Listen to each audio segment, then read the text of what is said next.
All information given in this episode is for educational purposes and should not be tried prior to consulting a licensed physician and or certified state or accrediting bodies. We encourage all listeners to research, talk, and make all inquiries to all of the important professionals and governing bodies before acting on any information heard on the De La Fit podcast. Any action taken by any listener is done by and under their own omission and action, whether conscious to the results positive or not.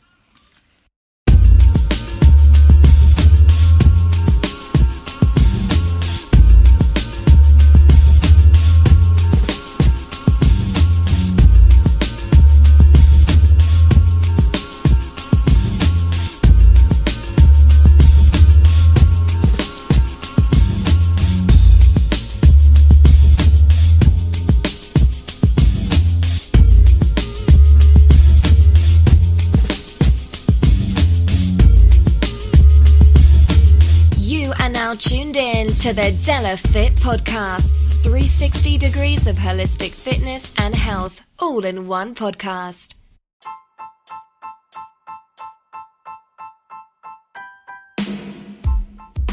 Salutations and proclamations. It is I, it is you, it is us, it is we. Together we make up the digital family that is the De La Fit podcast. I'm your host, Philly's #1 son, aka the Body Alchemist, Sun Moon Bay, bringing you another podcast excursion. Happy Friday to everybody, and thank you for tuning in back with us here. Just a quick warning for everybody that is tuning in. Today you may be triggered because our topic is xenophobia. Want to definitely make sure that everybody understands this before we get into this topic, for anybody that might have had any intense or surrounding experience when it comes to the specific topic of xenophobia, prejudice, and or as it is defined, racist behavior towards them. So just a quick warning for those tuning in. The reason we're having this conversation is because much of the conversation of coronavirus, COVID-19, for some who are familiar with this conversation, with the paranoia that has come about from it, with the mixed information from media that we have been getting, comes about ignorance at times. When there is no clear-cut idea or understanding, ignorance is to evolve from the tree of fear. So therefore, this ignorance has found its way on the doorstep of our Asian American brethren and sisterin.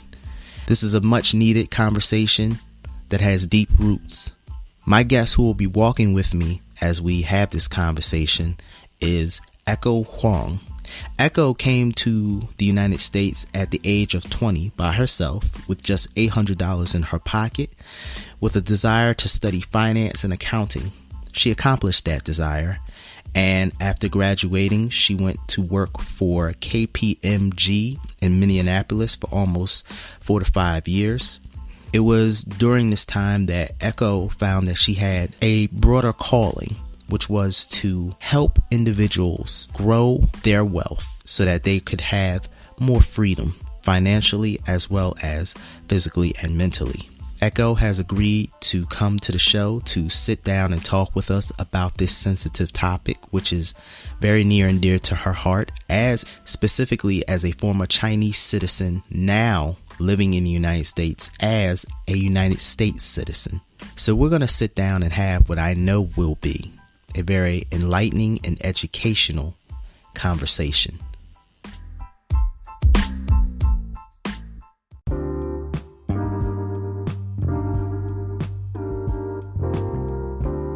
De La Fit podcast is sponsored by Mountain Made CBD. Mountain Made is changing the CBD game by offering a line of high-dose CBD tablets at an affordable price. Their products are THC-free and third-party tested for accuracy, cleanliness, and potency. Their products, which ship nationwide, include Build for CBD saturation, Boost for precision titration, Recovery for rest and rehab. With 9 years experience in hemp and fitness, Mountain Made's founders are focused on creating a quality product to help those who live an activated lifestyle. Check out www.mountainmade.life to find out more about how their products can help you crush life. Remember, their products ship nationwide. Go check out their website today and follow them on social media at MNTMADE. I started using Mountain Made's Build CBD tablets to help me with the injury in my elbow. And let me tell you something, not only is the injury subsided, but now I can do push-ups and I'm back to bench pressing. So I encourage anybody who's interested to look up, check out Mountain Made and all their products. I think you'll be glad you did.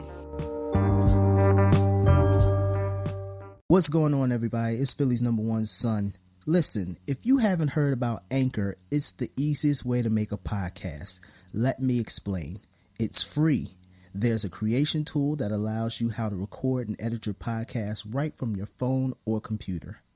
Anchor will distribute your podcast for you so it can be heard on Spotify, Apple Podcasts, and many more. You can make money from your podcast with no minimum listenership. It's everything you need to make a stunning podcast in one place. So listen, if you want to be like me and have your own podcast, go to anchor.com. That's anchor.com. You're now tuned in to the De La Fit podcast.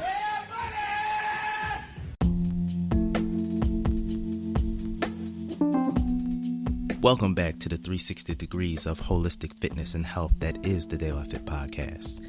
Today, we're going to be talking about a topic that may trigger some of you out there. I'm just going to give a warning because we're going to be speaking about xenophobia. Now, what that is, I should have pulled up the definition before I actually started this, but in my opinion, a fear of a culture based on unsubstantiated facts. The reason we're having this conversation is because there are U.S. citizens who are dealing with unfair treatment based on what is going on in this current crisis, this pandemic. I'm talking about my Asian American brothers and sisters who are dealing with the fact of, because of the coronavirus, assaults, verbal abuse, and many other disgraces. So we're going to talk about this today because I think it needs to be talked about. It's part of our health. It's part of the health of the mental, the physical, and it's part of our health as being citizens in this great country. With me, I have Echo Huang. She is going to be my guest, and we're going to walk this road together. And we're going to talk about why this ignorance is taking place, and we're going to try to make some sense of it. Echo, how are you today? I am doing well, thank you. So Echo, tell us a little bit about yourself before we get into it, because we started before we were recording. We were just connecting as two individuals with our unique names. So tell us a little bit about yourself. Yeah, well, my name is Echo Huang, and now I live in Plymouth, Minnesota. That's a suburb of Minneapolis, Minnesota. And I was born and raised in southern China, near Hong Kong. And at age 20, I came to the U.S. To study finance with $800 in my pocket. I finished my degree in finance and accounting, and I started working in the Twin Cities in 95. So for the past 25 years, I worked in private accounting, public accounting for KPMG for 4 years, and then another accounting firm for several years. And later, I decided to start my own financial planning and investment management business in 2003, after I had a designation of CPA and Certified Financial Planner, that's CFP. And so in the past, I have helped many people with their personal finance and investment management. And so I am extremely passionate about helping people with their wealth, because I believe that health and wealth go together. And I recently wrote a book titled Own Your Future, a woman's story of immigration and financial success, and it's available on Amazon for pre-order. It will be coming out next month. So I'm very pleased to be on the show here to talk about my personal immigration experience and how that relates to the current situation related to coronavirus and how Asian Americans have been attacked frequently. So So that's a little bit about myself, Sun Moon, and let's get the conversation started. First, let me ask you, what made you want to come to the United States? Was it just a dream that you always had? Was it just, no, it's time to branch out? What made you want to leave your country? Yeah, at that time, China, this is before 90. So I came to the US in 92. So China wasn't a wealthy country back then. And the opportunities, I had a great job working for the Bank of China when I was 17. But China was a very closed society. People couldn't leave China easily. So I had a dream of traveling around the world, just experience that. And of course, experience different culture was really something I wanted to do, but could not do as a Chinese citizen. And I read many books written by a writer in Taiwan. Her name was Echo Huang. And I took her name. And anyway, so okay. she was a citizen of Taiwan. That's different government. So she was able to travel more than 50 countries and wrote articles about how people live in all different cultures. And she was extremely popular in China. And so as a teenager, I read all her books and dreaming about someday I may be able to do that. So I prepared myself for at least 3 years. So I was working at the bank and I was taking English classes because I knew I would need to speak English if I had a chance to leave China. So one day the opportunity came because my uncle was a visiting scholar in the US doing research in chemistry in University of Idaho. And he was there for 2 years, but he was able to help me out at least for the first year. So that's how I decided to quit my very good job at the Bank of China. And then I took the TOEFL exam, passed the exam, and applied for the universities. And 9 months later, I was one of the fortunate people in front of the U.S. Embassy in Guangzhou because I received a full-time student visa, and many people did not have that opportunity. So I just felt like I was the lucky one. I was able to come here, even though with very little money, and eventually I changed to university here in Minnesota. That's how I ended up in Minnesota. And now, of course, I'm a true Minnesotan after, like about quarter century. Okay. So that's how I ended up here. I think it's not like some people, I think the journey was very difficult, but not like the stories you hear about refugees coming to the U.S. So I certainly feel that I was a very fortunate person to be able to actually study finance and accounting. And after I finished college, I was able to find a good job, and my employer sponsored me. You probably hear this like H-1B visa. That is really hard to get today. Right. So I was able to go through that journey of immigration journey and finally became a permanent resident. And then many years later, I became a U.S. citizen. So I had that. So that's how I came over here and experienced the American dream. And now I own my financial planning business, Echo Wealth Management, and I manage more than $100 million in right here in my hometown here, Plymouth, Minnesota. That had to be, in the beginning, it had to be somewhat exhilarating, but yet a little bit scary, because you're leaving behind everything that you're used to, your family. Was it just that much of the energy inside of you that you wanted to see the rest of the world, or what was it that drove you? I wasn't ready to settle. I think my job was really good at the Bank of China, but I was, about 20 years old, and I felt like if I didn't take this step, that opportunity didn't come easily. If I didn't take the step, I would regret, because if that opportunity may not come for another decade. So I think when I came, I think I was more excited than scared.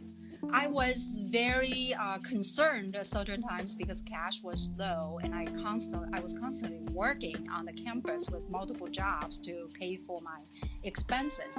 But I think it's the curiosity about the world. Especially, I was always curious about how other people live their lives outside of China. So I think that curiosity, finally found a way to actually see the world. It's very amazing to be able to, when I flew from Hong Kong to Seattle, imagine I was growing up on the border of Hong Kong. The city is Shenzhen. Okay. And Shenzhen was a small fishing village when my parents moved, my family moved there when I was 12 years old. So I think about 50,000 people. And because it was the first special economic zone in China, the former leader Deng Xiaoping chose Shenzhen as a special testing ground for capitalism within the socialist society, and trying to copy what Hong Kong was doing and make it its own. So I was able to witness the transformation of the city. So now Shenzhen is like the Silicon Valley in China. Oh, wow. At least 15 to 17 million people. Can you imagine that? That's a heck of a change. Yeah. And if you look at it, the first stock exchange in China was in Shenzhen. I believe the first McDonald's in China was in Shenzhen. I still remember standing in long lines just to ways to taste the first cheeseburger with French fries. So anyway, I think it was very interesting for me to be able to watch Hong Kong TV using the antenna on the balcony. So when I was a teenager, I was able to see what was reported on Hong Kong TV about the Western world. But then on the, Chinese channel, I would be hearing all these government programs, right? So I felt like I was exposed to the outside world, but I couldn't cross the border, even though the border is next to my apartment. And so when I was 20 years old, finally I was able to cross the border. I spent maximum time allowed as a visitor in Hong Kong for 7 days, and then flew to Seattle. And remember the writer, Echo, she wrote about her life in Seattle and, other cities in the U.S. And so it was really great. It was very great to feel that I was, kind of like following her footsteps. Right. And then so when my Chinese name was really hard to pronounce, people kept saying it wrong. And then finally, when I was filling out the ID form, I just said, since I have no middle name, maybe I should just put Echo as my middle name on this ID form.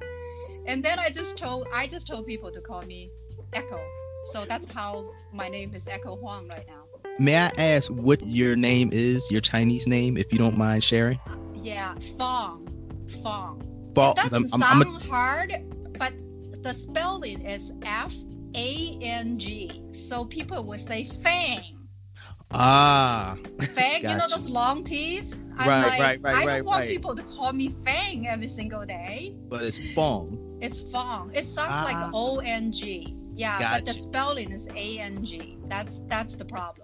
So when you got to the United States, what was your mindset? Was it a drastic cultural change? There was definitely a culture shock. I can tell you my first quarter semester at that time. The hardest thing for me, even though I think I passed the English exam, in order to be accepted, but I think the harder thing is I went to a small town. It was University of Idaho in Moscow, Idaho. So very small town. And so I went from a very big city to a small town in the U.S. Okay. It's not what I was thinking, okay? Even though, it's kind of like, I have this dream going to somewhere. I was thinking, oh, this is going to be so cool. In my head, I was more thinking about, I was more thinking about like Hong Kong or something. But then when I ended up in a little town, of course, I don't think it was the bad experience. It was different experience. And the culture shock for me was how few people live there. It's kind of like you see all these potato fields, and it just felt like, whoa, we could have a lot more people living in the state. That was my first impression, like not enough people living there. And then of course I think the major challenge for me is also because I couldn't listen English well while taking notes in the big classrooms. So it was not easy for me to show up in my first class, and that was macroeconomics. Okay. That's like first class macroeconomics, and in a 400 student big auditorium. And so in terms of other culture shock, I would say there are some slangs I don't understand. When people say hot, it's not just the temperature, hot. Right. But then when people say it's cool, it's not the temperature cool.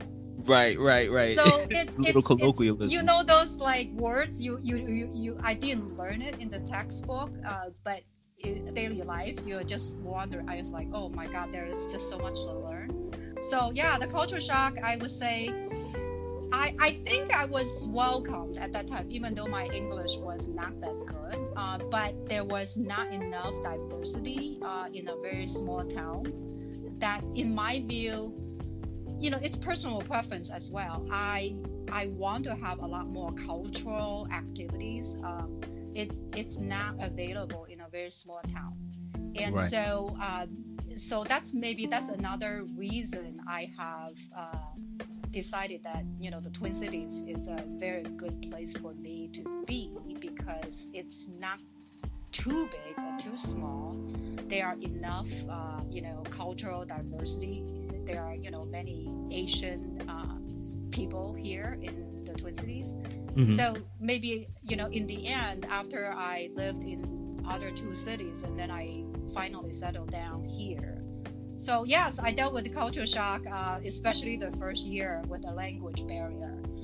But I think I'm still learning new things today when people talk about TV show or some kind of songs I did not grow up with. Right. Yeah, so it's just like I miss part of it when people are talking about 80s, especially people who are in their 40s like me right now, when they are using any reference related to the 80s. Well, I wasn't here in the 80s.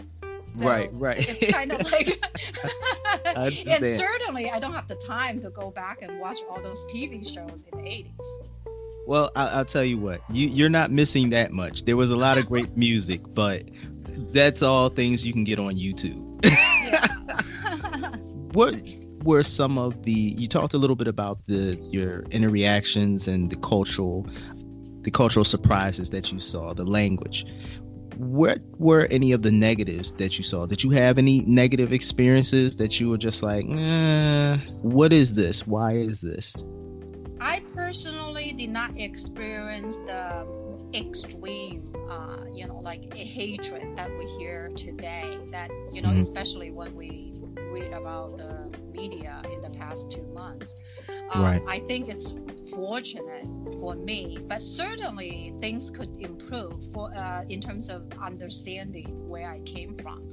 So I think when I was in college at Winona State University, that's where I transferred for University of Idaho after 1 year to Winona State University. That's just 2 hours south from the Twin Cities here, because I got a scholarship there as a foreign student. So I was able to save thousands of dollars when I don't have to pay non-resident tuition as a foreigner.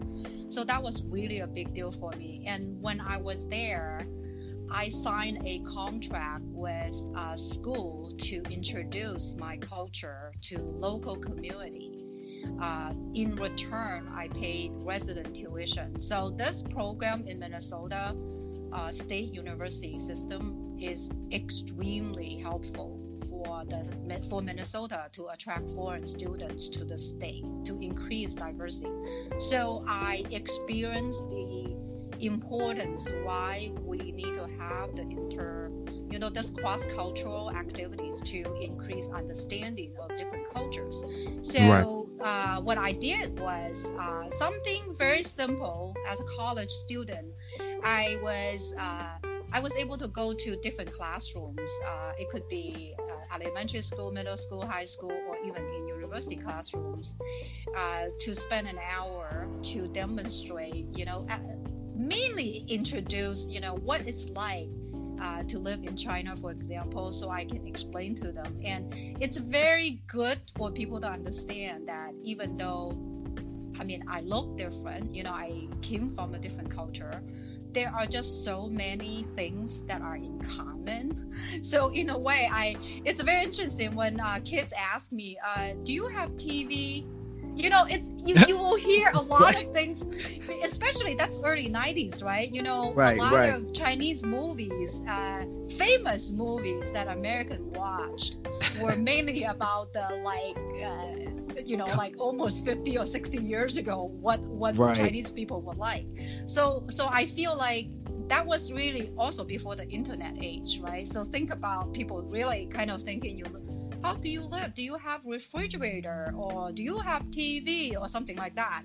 So for me, it was important to explain through different activities. I think 2 activities I believe would help people understand different cultures better. One is by sharing food, and I believe food is something that people, just imagine, you don't understand the language, but if you like the food, that would also increase your understanding about the culture. And the second thing is music. I believe music is universal, and I certainly believe that is probably lacking in terms of in the public education. That's not in the curriculum. And I, certainly believe having more people being engaged in this kind of activity and gathering with people with different culture, and through maybe exchange recipe, potluck. I help organize international dinner at Winona State, and we also have fashion show. Just imagine, we try to bring culture here. So fashion show, food, and music and dance. And so I used to be, when I was in college, we had at least 2 major events per year to bring culture to the community. Why do you think right now that there's such fear of the Asian community based on what's going on with the coronavirus?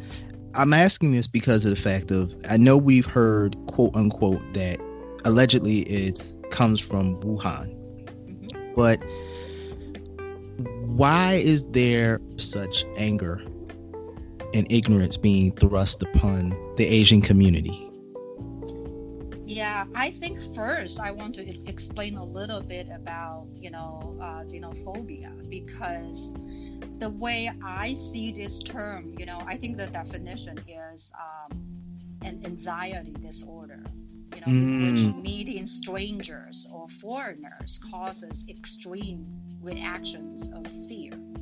So xenophobia is the fear and of foreigners. So when people who look different, speak a different language, or have different customs can appear threatening to those who are used to only one particular ethnic group, lifestyle, or set of behaviors. So, just think about when people feel that's different, right? They have a fear because they don't understand it, they're not used to it. I do want to explain a little bit about, like racism. Racism often gets mixed in with xenophobia. I think the two often come hand in hand. However, I think xenophobia usually refers to a person's nationality and culture. Correct. Rather than exclusively their race. So unfortunately, there has been a significant rise in xenophobia in the U.S. and in recent times. So the term kind of like go back to your own country, gets thrown around a lot, right? So I personally think that if you are on the receiving end of this xenophobia, is xenophobic abuse, remember that the problem lies with that person, not with you. And then another thing I'm thinking about why this happened now. In fact, I think it reminds me of the similarities, like how American Muslims were being treated right after the September 11th. You know, it's kind of like when people see that and they have a fear, right? Because that's a very tragic event. But then at the same time, they don't understand Muslims. You know, so there is because of lack of understanding is one thing, and then that really, you know, make people feel like this race threatened my security. And then I think if we go back further, the internment camp, you know, of Japanese Americans during World War II, these were Japanese who were born here. Exactly. Citizens. They were citizens. They didn't know their hometown at all, you know, but they were treated. I mean, actually, the government treated them obviously today we should say that's a very shameful way to send them to camps, right? And they lost their properties. What I'm concerned about is, as I'm looking at this and trying to think about why this is happening now, I think probably there are many reasons. One is people want to find a scapegoat, kind of like it's an easier thing for people to kind of blame somebody when they feel threatened. An easy way out.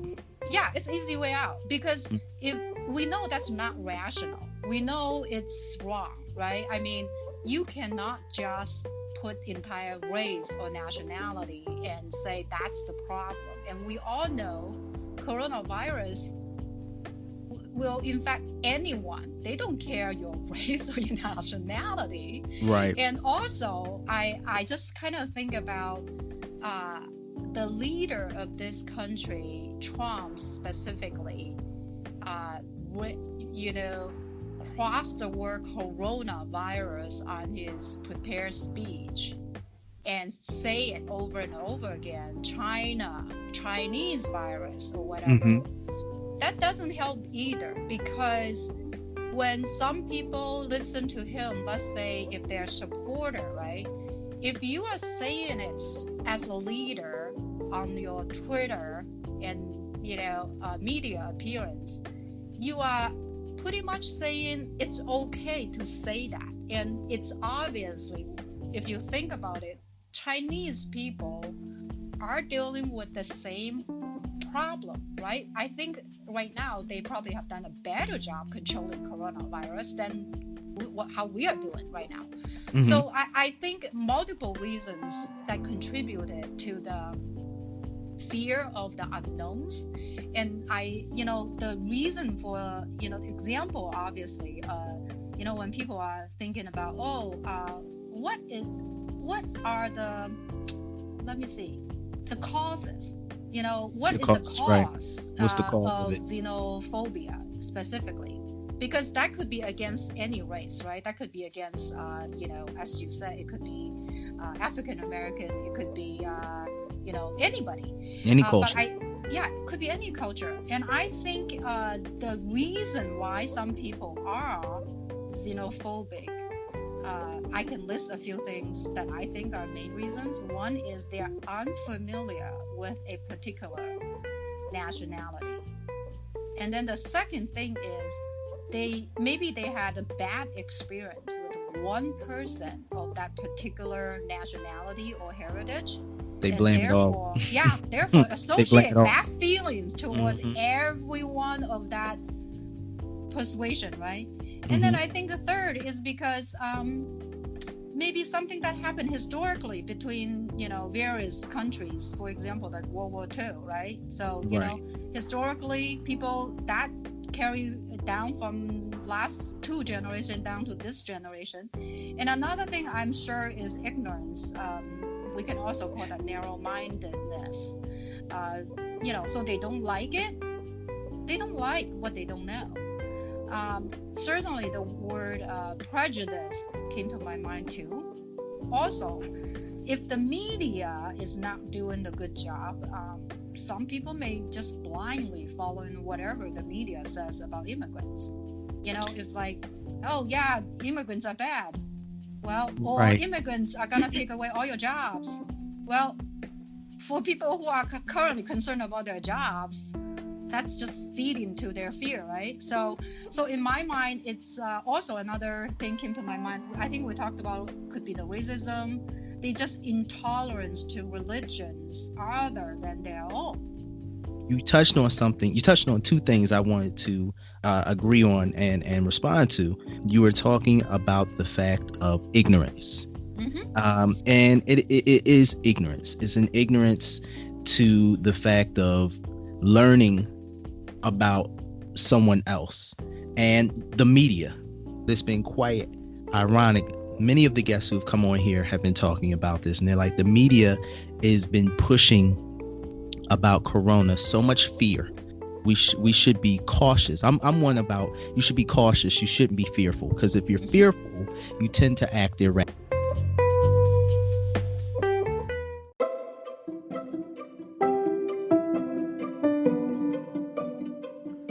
Hey everyone, we hope that you're enjoying the interview thus far. We'd just like to take some quick time out to remind everybody to like, follow, share, and subscribe. With every like, follow, share, and subscription, it helps the De La Fit podcast to grow. And the more we grow, the more information we can bring to you, the listener. So please, take some time out, like, follow, share, and subscribe. Thank you.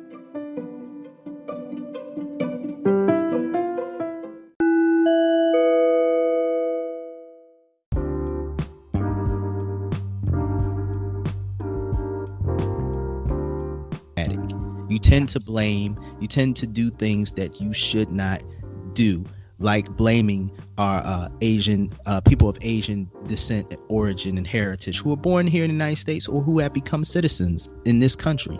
You tend to do erratic things. You tend to bring up things of, oh, well, this group of individuals are now contracting it more than any other group. They must be the problem. To me, that's all based in, as you said, ignorance, which is based and steeped in fear. We have to get rid of that. We have to think better than that. History has taught us. This isn't the first time we've dealt with this. You talked about it earlier, dealing with the Japanese and the internment camps. Many other cultures who have dealt with things in this country. Racism. Let's touch on that really quickly, because this is my belief about that. It's one of the words I do not like most of all, because the belief about quote unquote racism, and I pulled it up. Here, this is what I see. It says prejudice, discrimination, or antagonism directed against someone of a different race based on the belief that one's own race is superior. As far as I was taught, there's only one race, and that's human. So I don't, whenever I hear people say, oh, that's racism, or this is racist, or I'm like, when did we develop that there are multiple races when there's only one and it's human? There's multiple nationalities.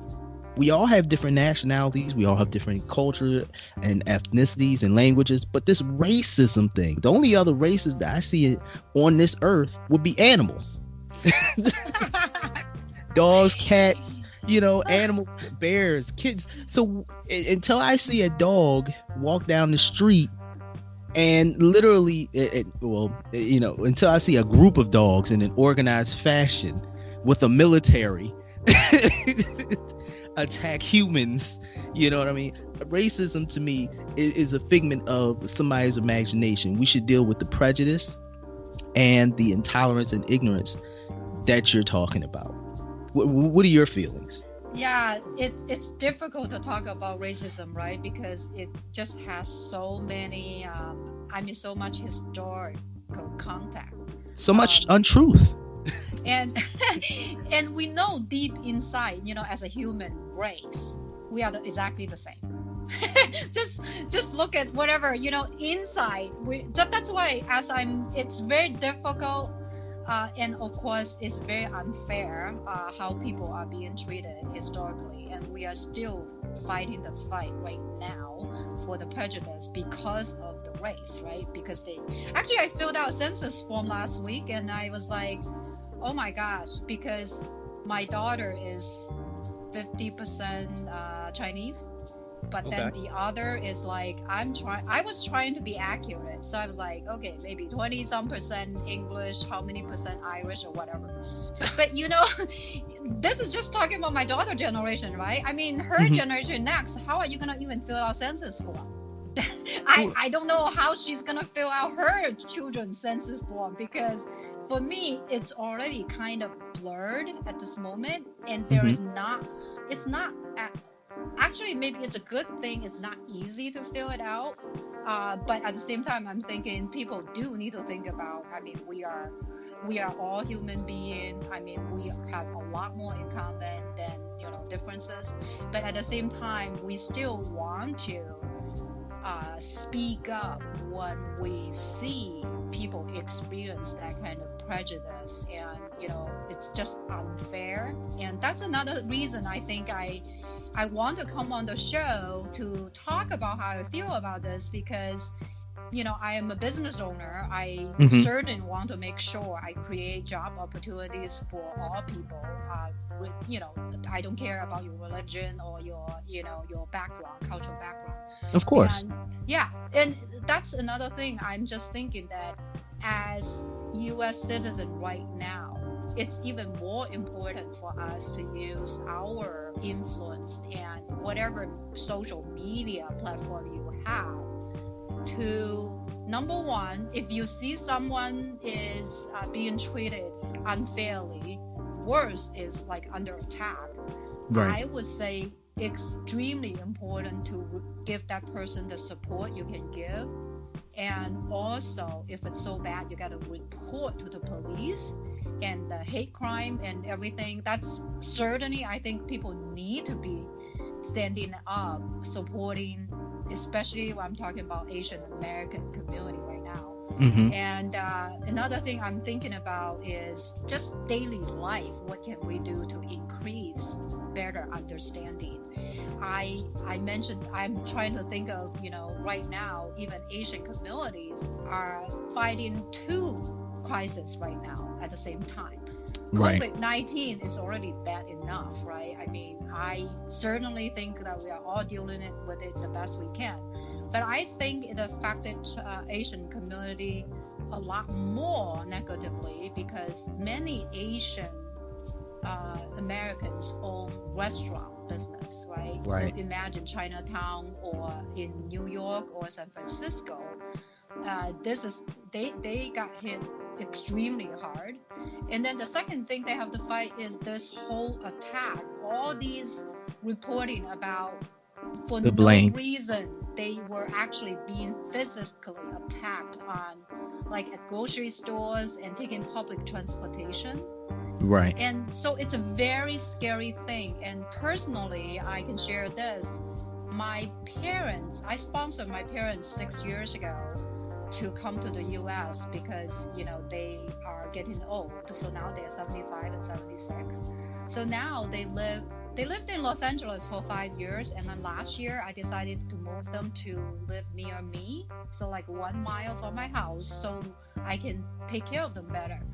And because of this reporting of how Asian Americans have been attacked so often, they read this from Chinese newspaper and social media. They don't read English, but they read these reportings, and then they send me. My mom sent me that and say, "Is this actually true or rumor?"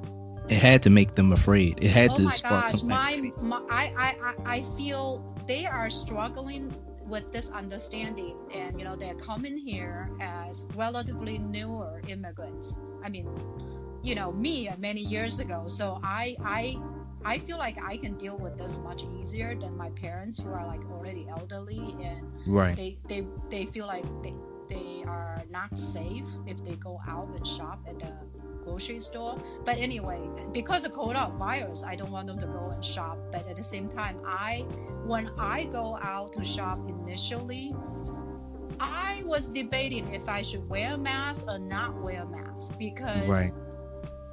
that much earlier, like a month ago, when I got on the plane, I was wearing a mask because I learned how bad it could be, right? So, but going to a grocery store, you don't want to draw attention. So it's not easy to find that balance for people, because now, do you just put it on a mask, but then people look at you no matter if you are healthy, but they don't know. So right now I just order food delivery for my parents, and I told them not to go out of their apartment for, I don't know, for at least several more weeks. I don't know if you saw the news recently, but I think it was in New Jersey. 2 young African men were going into a supermarket and they had on the surgical mask, and a policeman followed them in. He asked them to take off the mask, and they managed to record the back and forth. But the thought of it was the fact of, many people of African origin, Caribbean origin in the United States already have that fear anyway, but the fact that now we have to wear a mask, more specifically men, it's like we fear in that sense, just like you're saying, that fear of the fact of, okay, now I'm drawing attention to myself and I'm already a target, but now it's even worse. And it's, again, steeped in fear and steeped in ignorance. I want to ask you this. How can we make ourselves aware if we're participating in any type of xenophobic behavior? And how can we check ourselves? Because some individuals might feel that, well, I'm not saying anything, I'm not doing anything. Somebody else might think that that's confirming the action that they're doing. How can we make sure that we're not participating?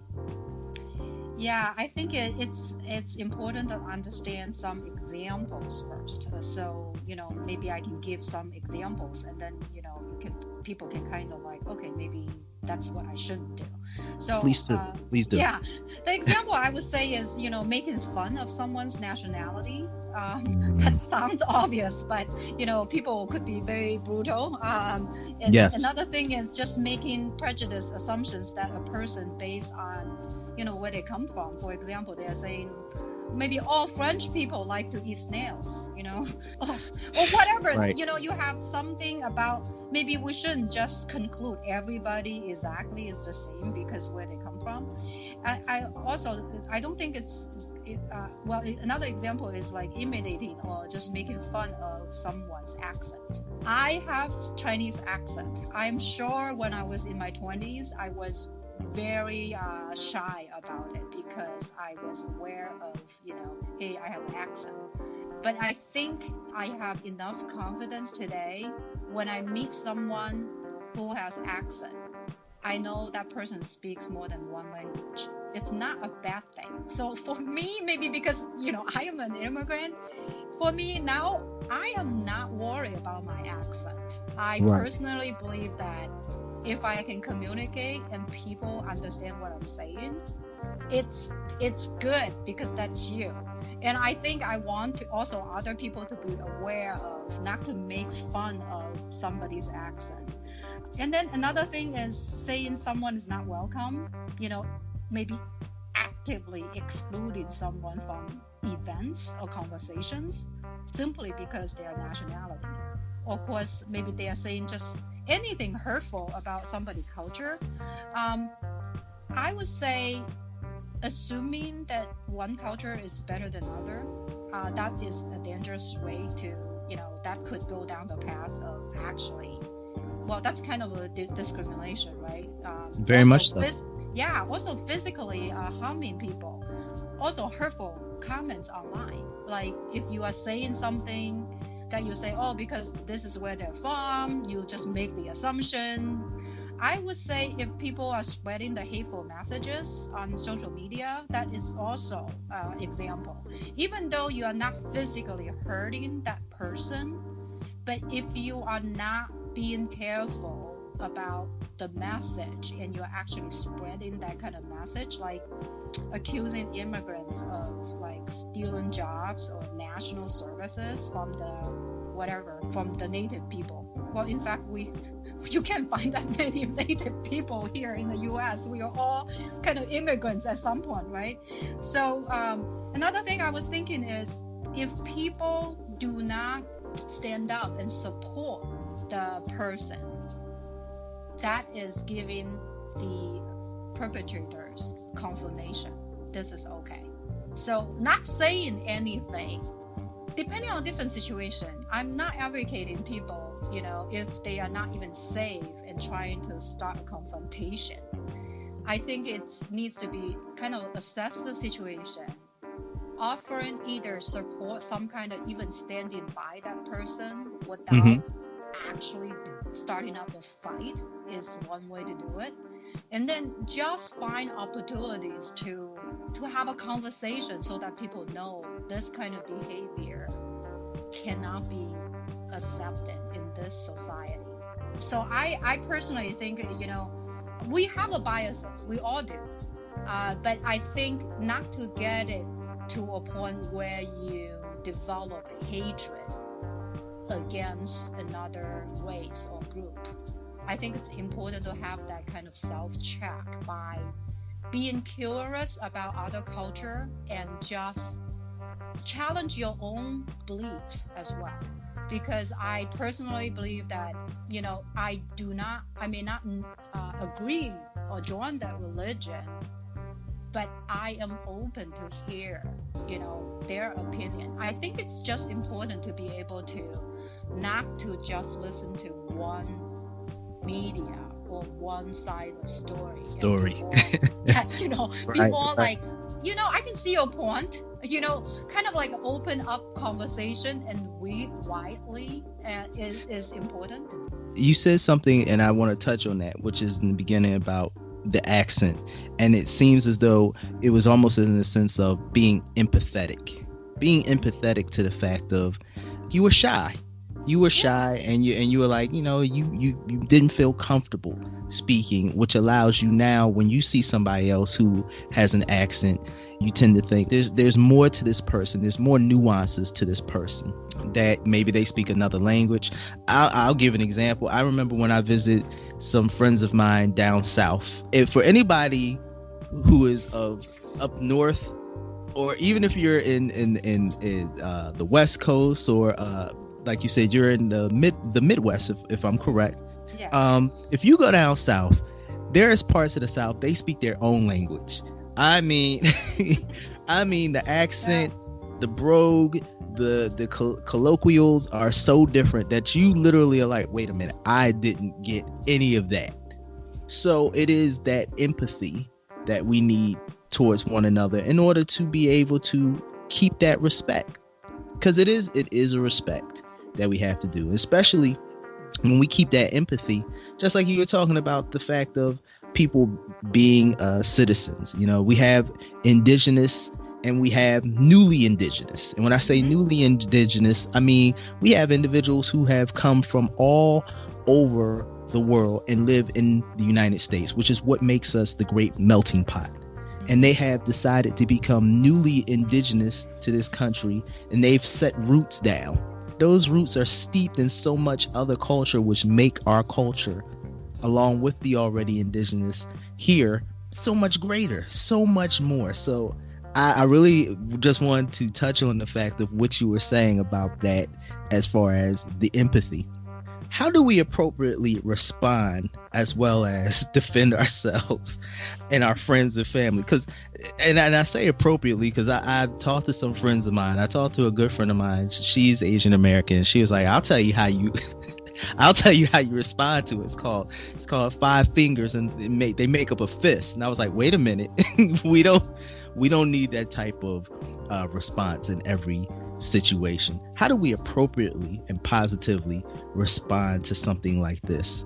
Yeah, I think there's no simple answer, right? Because each person's situation may be different. And also, if you experience that alone, based on what I read on, quite a few reports are, it could be a one man just treating a young woman like she should not even exist in this country. when that person had no idea who this person was, right? So Exactly. there are situations where this person would feel 100% alone, and there was no easy way for her to defend herself.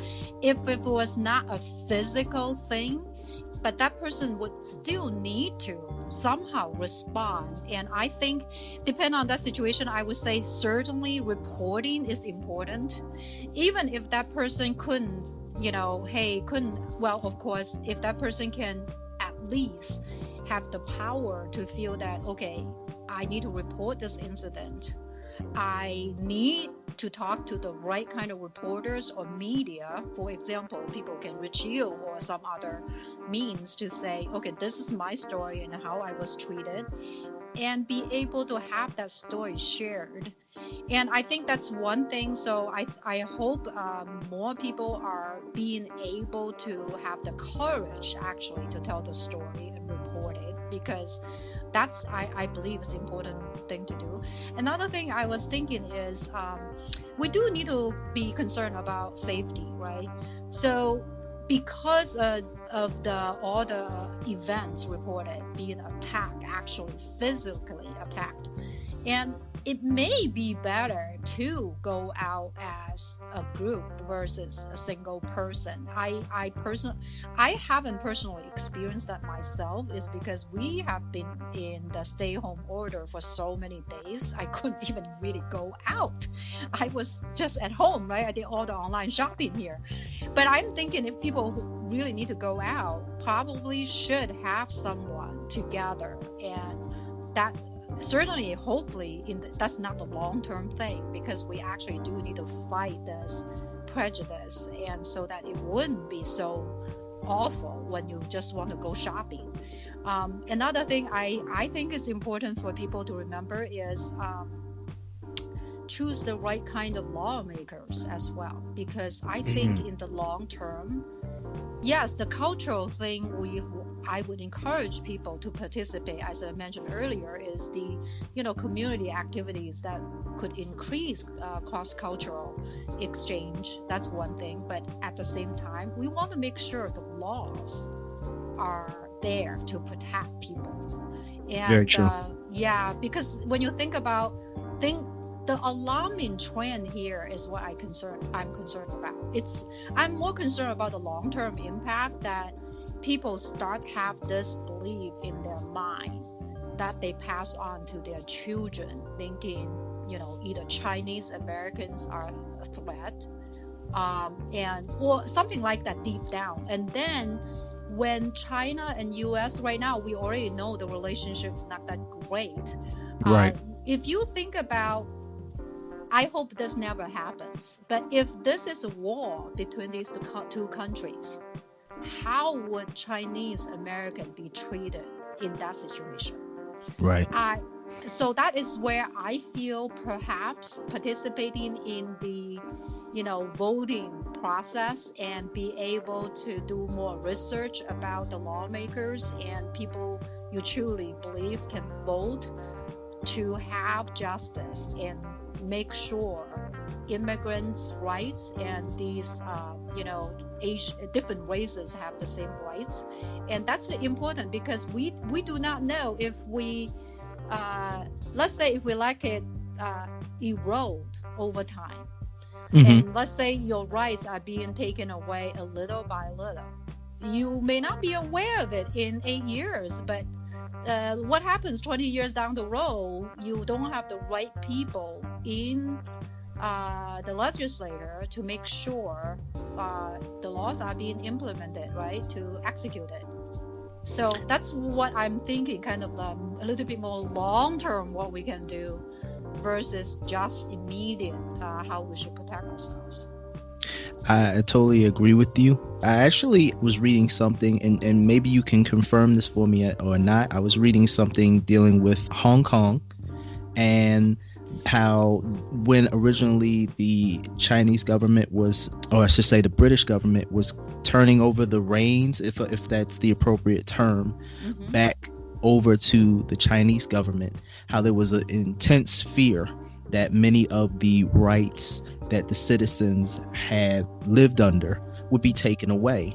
And as you said, it didn't take place in the beginning. Over time, that's what they're seeing is taking place, dealing with the citizens in Hong Kong. And I think that's kind of what you're saying as well, dealing with here, is to make sure that all of those laws, all of the things that we're doing, all of the things we should be doing as citizens, we should be paying attention to what's going on, who's representing all of us. Because again, we are United States citizens, we are a republic, and this is how we are to stay in unity. I want to ask you this before we get ready to end this conversation. Echo, what are three tips, tools that you want the listeners to take away from this conversation? Something that somebody who might be going through this abuse, going through this treatment, or somebody who might be seeing it, or somebody who might have done it, can take away and say, you know what, wow, to get themselves back in the proper frame of mind. Yeah, I think I pretty much want to kind of summarize here. Definitely speak up. I don't know, I think I said it earlier, but I want people to understand that if enough people will speak up in their own way against xenophobia, then we are building a much stronger nation together. So I think don't wait for other people to do this. And I think it's important to say, hey, it could happen to anybody, because right now maybe the main target is Asian American. So I want people to think about this could be targeting your race or your ethnic group next. So it's important to speak up to show the public this type of xenophobic behavior are unacceptable, and also utilize your own social media network and your local community to do that even more often. Another second thing is definitely consider supporting either organizations that are really working on this. It may be local organization, it may be global organization like UNICEF, so there are organizations that focus on treating people equally, right? So I personally think that it's important, and as I mentioned earlier, vote for the right lawmakers who actually represent you. And the leaders you see right now, if you think they're not doing a great job, you have to do something to get people to vote and get the right leaders in place. I think the third thing I want to remind people is that fighting to defeat xenophobia is a noble goal. Just understand that it may take generations to accomplish. And just as I mentioned earlier, many of the reasons behind xenophobia have deeply, historical or psychological roots. Despite this, don't give up. Even changing one person's point of view can have large impact. So I want people to kind of think about, if you are aware of someone you can have that conversation, be able to change someone's view over time. That is also an action to defeat xenophobia. Echo Huang. It was an excellent conversation, excellent time sitting here discussing with you. I thank you for taking us down the list of your story, for letting us travel, because that is a great story. It kind of sounds in itself like a book, a book in a book. So that was awesome. That was so awesome to hear your story and to hear your experience and to see where your knowledge, because you're very close to this. You're extremely close to this. So I thank you so much for coming on to the show, giving us the wealth of your knowledge, allowing us to peer into your life and just to give back. And I definitely would like to have you back on the show again to talk about other topics. Oh, thank you very much for this platform. And yeah, I would love to be back in the future. And in the meantime, if your listeners want to learn more about me, certainly you can find me under my name, Echo Huang. CFP. That's my ID for Instagram and Twitter. So if you want to connect with me, feel free to use those.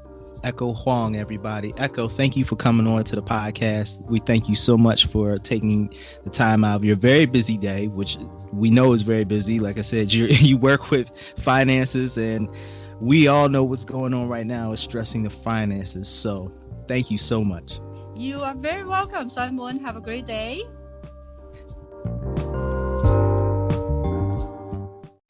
Hey, you, with the earbuds in their ear. Have you ever wanted to start your own podcast? When I was trying to get my podcast off the ground, I had a lot of questions.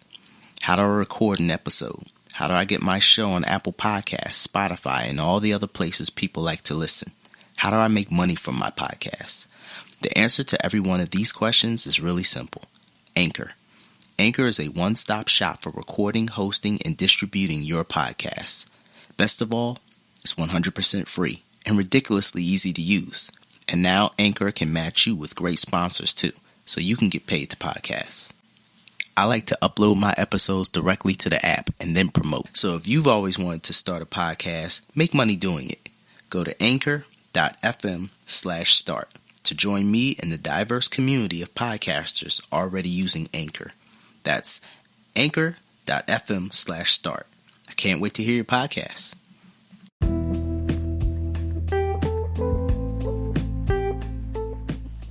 I'd like to thank Echo for coming to the show this week and allowing us to share in her story and benefit from her education and experience. And I thank you so much, because in a time where we can choose to close off, in a time where much is perpetuated for us to close off for many different reasons, some better than others, some more appropriate than others, when it comes to the virus of ignorance, bigotry, and xenophobia, we cannot practice social distancing. We are and should open up our minds and hearts. We should practice empathy. We should reach out our hands. And if we're not careful, what's going to take place is we're going to let the virus of ignorance surge into all of our hearts. And it can spread just as rapidly, if not quicker, than coronavirus. If you like what you heard today, follow us, subscribe to us.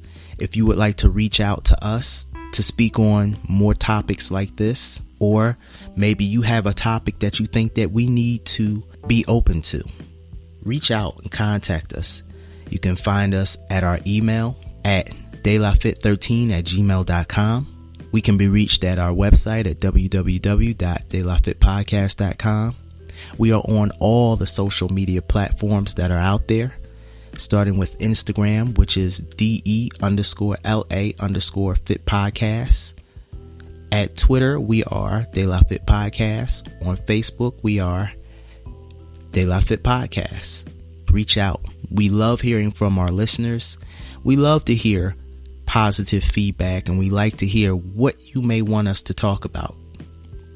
As for today's show, I hope everybody tuning in will take the positive energy that came from a negative topic.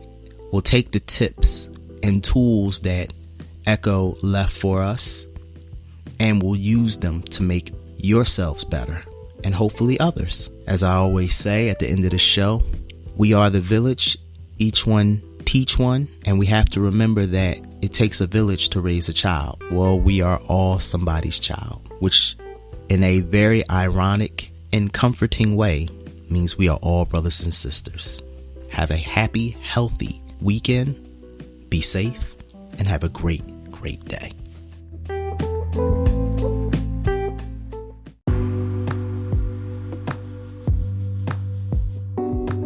You've been listening to the De La Fit podcast. Ta-ta for now.